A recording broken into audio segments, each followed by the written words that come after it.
Telugu Desam party కార్యాలయం చంద్రబాబు నాయుడు గారి ఇంటి మీద అటాక్ చేసిన ఘటన. జోగి రమేష్ ప్రధాన నిందితుడు. ఆయన చేసిన హడావిడే, ఆయన చేసిన ఓవర్ యాక్షనే ఈ దాడికి బలమైన కారణాలు. ఇది పోలీసుల ఇన్వెస్టిగేషన్లో వాళ్ళకి దొరికిన ఆధారాలని. వాస్తవం కూడా అంతే. ఆ రోజుల్లో మనం ఖచ్చితంగా సంఘటన జరిగిన టైంలో చాలాసార్లు దీని మీద డిస్కస్ చేసుకున్నాం కదా. జోగి రమేష్ వీరంగం, ఆలోచన లేకుండా ఎగపడడం, ఒక కార్యాలయం మీద మాజీ సీఎం ఇంటి మీద దాడికి వెళితే మరి సామాన్యంగా ఊరుకుంటారా? ఊరుకుండే పరిస్థితి ఉంటుందా? అక్కడ చూడండి, ఆ విజువల్స్ చూడండి, ఆ కొట్టడాలు తిట్టడాలు. సీఎం స్థాయి ఇంటికి వెళ్తే అసలు క్షమించడానికి నేరం అది. ఏదైనా ఉంటే నిరసనలు చేసుకోవచ్చు ప్రజాస్వామ్యంలో, ఎవరింటికైనా సరే. ఇప్పుడు జగన్మోహన్ రెడ్డి గారి ఇంటికి వెళ్ళినా వాళ్ళ ఇంటి మీద మేము అటాక్ చేస్తాం, మాకు పవర్ ఉన్నది, లేకపోతే వేరే వాళ్ళ ఇంటికి వెళ్ళి మేము అటాకులు చేస్తాం, పవర్ ఉందంటే అది ప్రజలు యాక్సెప్ట్ చెయ్యరు. ఇవన్నీ కూడా వాళ్ళకి శాపాలుగా మారినాయి కదా.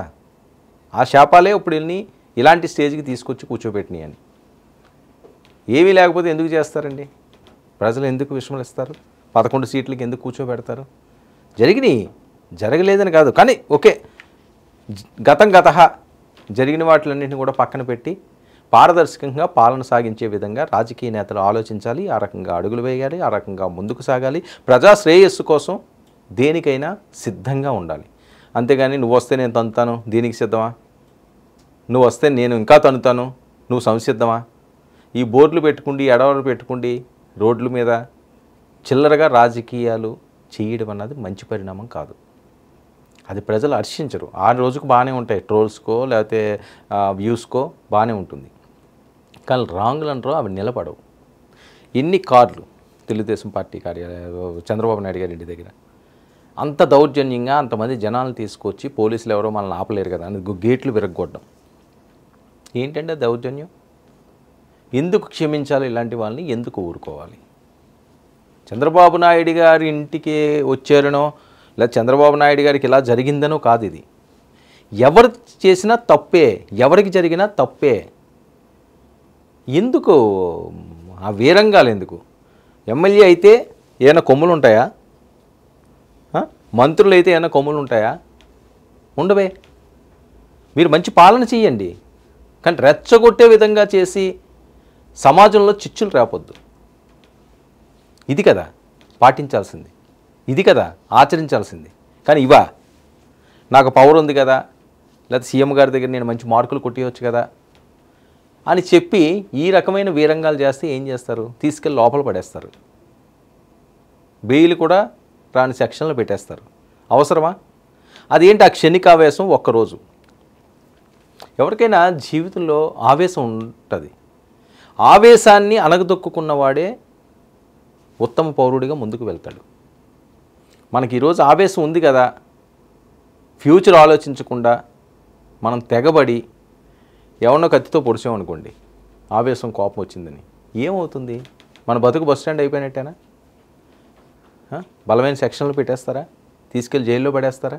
కుటుంబం అంతా అతని మీదే ఆధారపడి ఉంటే రోడ్డును పడుతుందా? వీళ్ళకి అవసరం లేదనుకోండి, పెద్ద పెద్దోళ్ళు కాబట్టి వీళ్ళకి ఏం పెద్ద ఏం కాదు, ఏదో అలా వెళ్తారు వస్తారు, ఇది కాదు. కానీ సమాజంలో అయితే ఒక చులకన భావం వచ్చేస్తుంది కదా. ఎవరి స్థాయి వాళ్ళది. ఎంత చులకన భావం వస్తుంది పబ్లిక్లోని? ఎందుకు ఇలాంటివన్నీ కూడా చెయ్యడం? ఎందుకు ఈరోజు ఇబ్బందులు పడడం? ఎందుకు అజ్ఞాతంలోకి వెళ్ళడం? ఎందుకు లబోదిబోమని బాధపడడం? ఎందుకు? నేనేమి చేయలేదు, నేనేమి అనలేదు అంటారు. ఎన్నిసార్లు ఎంతమందిని ఏ రకంగా మాట్లాడారండి జోగి రమేష్ గారు? అసలు మీకు మంత్రి పదవి రావడానికి కారణం అది. అసలు మీరు రేసులో ఎక్కడున్నారు? మీకంటే సీనియర్ లేరా? మీకంటే పవర్ఫుల్ వైఎస్ఆర్సీపీలో లేరా? మరి మీకు సెకండ్ టర్మ్ ఎందుకు ఇచ్చారు మినిస్టర్? ఇదే కదా ఈక్వాలిటీ చూసేయని కదా వచ్చిన ప్రచారం. ఈక్వాలిటీ చూసి ఇచ్చారా లేదా జగన్మోహన్ రెడ్డి గారని నేను చెప్పను, కానీ అయిన ప్రచారం ఏంటి? ఇదే ప్రచారం, ఇందుకే ఇచ్చారు అని. సరే, ఇచ్చిన తర్వాతన్నా దాన్ని ఏమైనా నిలబెట్టుకున్నారా, చేశారంటే అది లేని పరిస్థితి. ఇష్టం వచ్చినట్లుగా చెలరేగారు, ఇష్టం వచ్చినట్లుగా ప్రవర్తించారు. దాని పర్యవసానం ఈరోజు అనుభవిస్తారు. కర్మే ఫలే. ఆ కర్మను ఎవ్వరు కూడా తప్పించలేరట.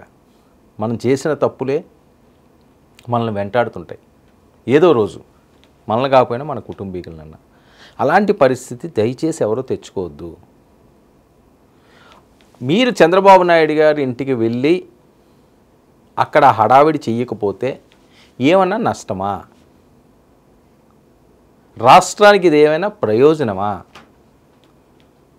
ప్రజలకి ఇది మంచి వార్త. మీ కుటుంబీకులు, మీ సొంత ఫ్యామిలీ కూడా మీకు ఏమన్నా సత్కారాలు చేస్తారా? ఎంత గొప్ప విజయం సాధించావయ్యా జోగి, నిన్ను ఆదర్శంగా తీసుకోవాలి, ఇంత అద్భుతమైన పని చేస్తావు అనుకోలేదు, నువ్వు వీరుడివయ్యా, సూర్యుడివయ్యా, మహానుభావుడివయ్యా అని చెప్పి 1000 నోళ్ళు పొగుడుతారా? సరే, మీ ఫాలోవర్స్ ఎవరన్నా ఆ రోజు క్లాప్స్ కొట్టుంటారు, భుజం తట్టుంటారు, నువ్వురా మగోడు అని కితాబులు ఇచ్చుంటారు. వాళ్ళు ఎవరన్నా ఈరోజు మిమ్మల్ని కాపాడగలరా? కేసుల నుంచి తప్పించగలరా? రేపు కోర్టు శిక్ష వేస్తే జైలు నుంచి బయటికి తీసుకురాగలరా? ఈ తప్పులన్నీ దొరికి ఒకవేళ శిక్ష వేస్తే ఎవరు తీసుకొస్తారు? ఆ రోజు మిమ్మల్ని శభాష్ అన్న వాళ్ళు, భుజం తట్టిన వాళ్ళు, మిమ్మల్ని ఎత్తుకుండి ఎగరేసేసిన వాళ్ళు ఒక్కరన్నా మాట్లాడతారా ఈరోజు? ఏమైనా అంటే ఇది పెద్ద ప్యాషన్ ఏమైపోయిందంటే రాజకీయ నాయకులకి కక్షపూరిత చర్యలు. చిచి, మేము శుద్ధ పూసలమే, మాకేమీ తెలియదు. కక్ష కట్టేశారండి. నన్ను చూసి భయపడిపోయి నేను బయట ఉంటే అసలు ఆడించేస్తాను అని చెప్పి భయపడిపోయి నన్ను లోపల పెట్టాలని కుట్రలు పనిచేశారు. దీనికి మీ దగ్గర ఉంటుంది స్క్రిప్టు, దీనికి మీ దగ్గర స్క్రిప్ట్ ఉంటుంది. నన్ను చూసి భయపడిపోయారు చంద్రబాబు నాయుడు గారు, పవన్ కళ్యాణ్ గారు, లేకపోతే వాళ్ళిద్దరు నెలలు ఉంటే నన్ను చూసి భయపడిపోయారు జగన్మోహన్ రెడ్డి గారు. అందుకని నన్ను తీసుకెళ్ళి లోపల పెట్టేశారు. లేనిపోని కేసులన్నీ నా మీద పెట్టేసి, ఏమి లేనిపోని కేసులు అక్కడ కళ్ళ ముందు కనిపిస్తుంటే మనకు చెప్పడానికన్నా కొద్దిగా ఉండాలి కదా. విత్ విజువల్స్ చూపిస్తున్నాయి, విత్ ఎవిడెన్స్ అక్కడ దొరుకుతున్నాయి. ఇంకా లేదు అంటే ఎక్కడవుతుంది? ఏమీ లేకుండా ఎందుకు అవుతాయి కేసులు? సో ఇవి మంచి పరిణామం కాదు, ఇది మంచి మెసేజ్ కాదు పొలిటీషియన్స్కి. మీరు రాజ్యాంగపరంగా ఎన్నికైన వాళ్ళండి, కోట్లాది మంది మీకు ఓట్లు వేస్తే మీకు పదవులు వచ్చినాయి, దాన్ని హ్యాపీగా అనుభవించండి, పదవుల్ని గౌరవంగా. ఒక బొక్కార్ ఇస్తారు, మంచి సెక్యూరిటీ ఇస్తారు, ఎక్కడికి వస్తే అక్కడ బ్రహ్మనాథం పడతారు, మీకు రెడ్ కార్పెట్లు వేస్తారు. ఇంకెంతకంటే ఇంకేం కావాలి మనిషి జీవితానికి? చాలా జన్మ ధన్యమైనట్టే కదా. ఎవరికి రాని అరుదైన గౌరవాలు కదా మీకు దక్కేవి. దాన్ని ఆస్వాదించకుండా క్షణికావేశాలతో ఇలాంటి చిల్లర పనులకు వెళ్ళడం ఎందుకు? ఈరోజు ఇబ్బందులకు గురవడం ఎందుకు ఇది వస్తున్నదంటే ఎప్పటి నుంచో జోగి రమేష్ కదా, ఇప్పుడు లేటెస్ట్గా మళ్ళీ డొంక కదులుతుంది. ఇందులో ఏంటి, చంద్రబాబు ఇంటిపై దాడి కేసులో జోగి రమేష్కు బిగిసిన ఉచ్చు, అది ఎప్పటి నుంచో ఉచ్చు బిగుస్తూనే ఉన్నది. ఇది కొద్దిగా గట్టిగా అయిందట. ఇంకాని దాడికి కర్త కర్మ క్రియ అన్నీ జోగియే అని నిందితులు చెప్తున్నారట. ఎవరైతే ఈయన ఒక్కడే కాదు కదా, ఇంకా చాలామంది ఉన్నారు ఎఫ్ఐఆర్లో.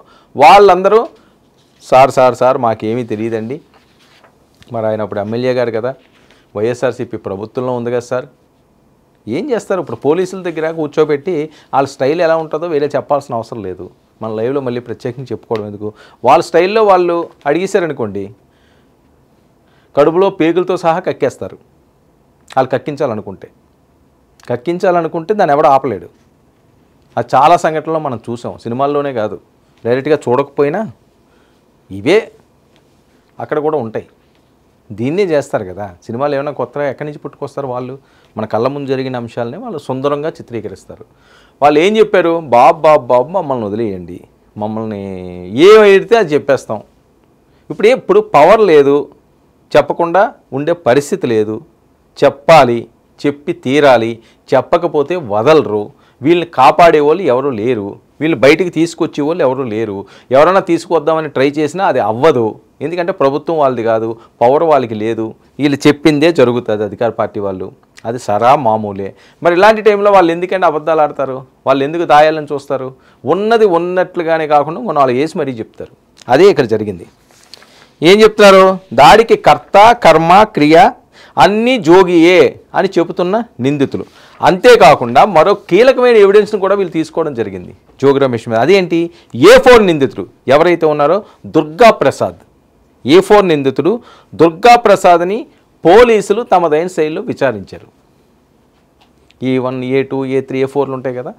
A4 దుర్గా ప్రసాద్ వాంగ్మూలం ఏంటి, జోగి రమేష్ దగ్గరుండి దాడి చేయించారు. ఇది క్లియర్ ఎవిడెన్స్. ఇంకా దీని నుంచి ఇంక తప్పించుకుంటే పరిస్థితి ఉంటుందా? ఏదో ముందస్తు బెయిల్ తెచ్చుకుంటారేమో కాక, అది కోర్టు అనుమతిస్తే, అది కోర్టు పరిధిలోది, అందులోకి నేను వెళ్ళను. జోగి రమేష్ దగ్గరుండి దాడి చేయించాడని డైరెక్ట్ పోలీసులకు వాంగ్మూలం ఇచ్చేశాడు ఈయన, పక్కా ఆధారాలతో. ఆ వీడియో షూటింగ్లు ఇదిగో చూడండి సార్, ఈయన ఇక్కడ ఉన్నారు జోగి రమేష్ గారు, మమ్మల్ని ఇక్కడ పంపించారు, లేదా అక్కడి నుంచి బయలుదేరాం ఇక్కడికి వచ్చాం, ఏ రకంగా వచ్చారో, ఎలా వచ్చారో, ఎంతమంది వచ్చారో, జోగి రమేష్కి ఎవరెవరో ఫోన్లు చేసాడు ఆయన, ఎవరెవరిని రమ్మన్నాడో, తన ఆఫీస్లో ఉన్నప్పుడు వేరే ప్రాంతాల నుంచి ఉన్నాడు, ఏ రకంగా ఈ మెన్ గ్యాదర్ చేశారో అటాక్ చేయడానికి, ఈ కుట్రకు సంబంధించినవన్నీ వెలుగులోకి వచ్చేసినాయట. పోలీసులకి పక్కా reports with evidence. Durga Prasad అలాగా విప్పి పెట్టాడట, ఏం జరిగిందో, ఎలా జరిగిందో, అసలు కథ ఏంటి అన్నది. ఇప్పటికే జోగి రమేష్ ఫోన్ కాల్ ఇవన్నీ ఉంటాయి. ఆ రోజు ఎవరెవరికైనా ఫోన్ చేశాడు, గూగుల్ లొకేషన్ తీసేశారు, ఆయన ఏ లొకేషన్లో ఉన్నాడు. మరి ఇంత పక్కా ఎవిడెన్స్లు దొరికినప్పుడు ఇంక జోగి రమేష్ని ఊరుకుంటారా? అందులోని చంద్రబాబు నాయుడు గారు ఇప్పుడు సీఎం అయి కూర్చున్నాడు, మరోపక్క పవన్ కళ్యాణ్ గారు ఉప ముఖ్యమంత్రి. వీళ్ళు ఎవరైతే పోలీసులు కొంతమంది ఉన్నారో, లేకపోతే వీళ్ళు హెల్ప్ చేసే వాళ్ళు ఉన్నారో, వాళ్ళనే ముగ్గురికి దేశంలో ఎక్కడా లేనటువంటి ట్రీట్మెంట్ ఇచ్చేశారు. అంటే ఇంత సీరియస్గా ఉంది ఈ ప్రభుత్వం. ఇక్కడ అర్థం చేసుకోవాల్సింది వైఎస్ఆర్సీపీ నేతలు ఎంత సీరియస్గా ఉంది.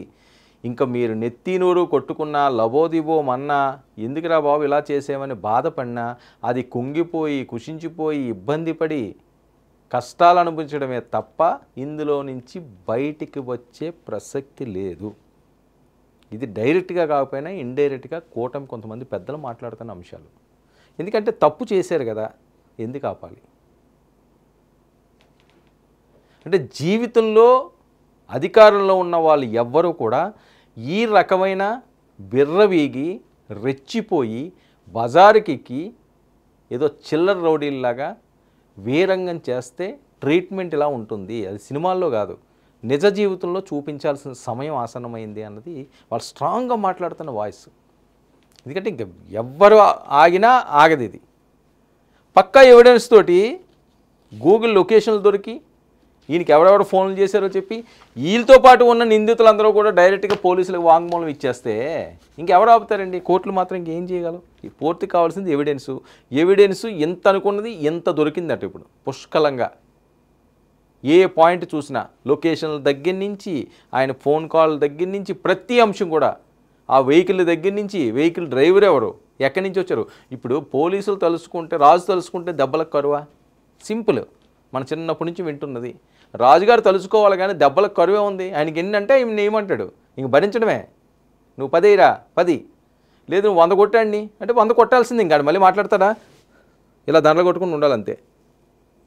ఆయన తలుచుకుంటే ఆయన ఉరి తీసిరంటే ఉరి తీసేస్తారు. మనం చూడలేదా? ఎన్ని సినిమాలు చూడలేదు, ఎన్ని చరిత్రలు మనం చదవలేదు. ఆయనకి నచ్చకపోతే ఆయన ఉరి తీసి అంటాడు, తీసేయాలంతే. ఆ పవర్ అలాంటిది. అందుకని రాజు తలుచుకుంటే దెబ్బలకు కరువా అన్నట్టు అధికారులు తలుచుకుంటే ఇలా ఎత్తేయడం పెద్ద కష్టమా? మరి ఇలాంటి పరిస్థితుల్లో జోగి గారికి ఇబ్బందికర పరిస్థితులు ఈ రోజా రేపా అన్నట్లుగా ఉన్నది. బిక్కుమంటూ బతకాల్సిన పరిస్థితి. ఎందుకురా ఈ స్టేజ్ తెచ్చుకున్నాను అని చెప్పి వాళ్ళు ఆవేదన వ్యక్తం చేస్తున్నారట. దీని నుంచి ఏ రకంగా బయటపడాలి భగవంతుడు అనుకుంటున్నారట. ఆ భగవంతుడి విషయంలోనే ఇబ్బందికర పరిస్థితులు ఇప్పుడు పార్టీకి. నిజమో అబద్ధమో తర్వాత అంశం, అది మనం ఇప్పుడే నిర్ధారించలేము. కానీ వేరైతే అటువైపు చూపిస్తున్నాయి కదా, అన్ని వేలు అటువైపు చూపిస్తున్నాయి. ఒకటి కాదు, ఇది ఒకటి, ఇంకొకటి, ఆ రోజా గారిది, ఆవిడ ఒకటి, అలాగా ఏదో ఒక అంశం ప్రతిరోజు లైమ్లైట్లోకి వస్తూనే ఉంటుంది. ఇప్పుడు ఈయన వాంగ్మూలం అన్నది జోగి పుట్టు ముంచేసింది. ఇంక దీని నుంచి ఎవరూ తప్పించలేరు. ముందస్తు బెయిల్ వస్తే ఏమో కాక. అయినా ఇంకా సెక్షన్లు ఉంటాయి. ఎంతకాలమైనా బెయిల్లో ఉండే పరిస్థితి ఉంటుంది. ఆ ట్రయల్కి వెళ్ళిన తర్వాత ఈ సాక్ష్యాలన్నీ చూపేసేలా ఉంటే ఖచ్చితంగా ఉంటుంది. కానీ బలమైన శిక్ష పడే విధంగా ఇప్పటికే సెక్షన్లన్నీ కూడా స్ట్రాంగ్గా రెడీ చేశారు. ఏ నిమిషాన్నైనా కూడా అరెస్టు చేస్తారు. ఇది ఒక గుణపాఠం కావాలి రాజకీయ నాయకులకి. వైఎస్ఆర్సీపీ అని నేను చెప్పను, ఏ రాజకీయ నాయకుడికని ఇది గుణపాఠం కావాలి. మనకు పవర్ ఉంది కదా అని ఇష్టం వచ్చేటట్టుగా చెలరేగిపోతే శ్రీకృష్ణ జన్మస్థానం అన్నది అది మనకు పదిలంగా అక్కడ మీ సీటు ఉంటుంది, ఆ సీట్లోకి వెళ్ళిపోవడమే. దానికి నిదర్శనాలు ఇవన్నీ కూడా. ఎప్పటికైనా సరే రాజకీయ నాయకులు పదవి అనే అహంకారం నుంచి బయటికి రండి.